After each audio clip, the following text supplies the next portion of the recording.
హనుమంతునికి పెళ్ళైందని మీకు తెలుసా?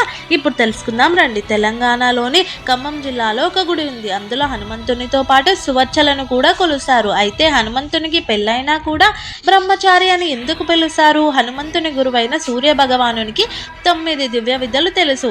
సూర్యదేవుడు 9 విద్యల్లో 5 విద్యల జ్ఞానాన్ని హనుమంతునికి ఇచ్చాడు. కానీ మిగిలిన 4 దివ్య విద్యలు వివాహం చేసుకున్న శిష్యులకు మాత్రమే ఇస్తారు. నువ్వు కూడా వివాహం చేసుకుంటే నీకు ఇస్తాను అని చెబుతాడు. హనుమంతుడు గురుదేవుని ఆజ్ఞను పాటించి వివాహానికి అంగీకరించాడు. వెంటనే సూర్యదేవుడు తన అందమైన కుమార్తె అయిన సువచ్చలను హనుమంతునికి ఇచ్చి వివాహం చేశాడు. సూర్యదేవుని కుమార్తె గొప్ప తపస్వి. వివాహం అయినప్పటికీ ఆమె తపస్సులో మునిగిపోయింది. మరోవైపు హనుమంతుడు తన గురువైన సూర్య భగవానుని నుండి మిగిలిన 4 దివ్య విద్యల్ని పొందుతాడు. అందుకే ఖమ్మం జిల్లాలో హనుమంతునితో పాటు సువచ్చలను కూడా పూజిస్తూ ఉంటారు. అలాగే హైదరాబాద్లో కూడా ఇలాంటి గుడి ఒకటి ఉంది. తెలిస్తే కమెంట్ చేయండి.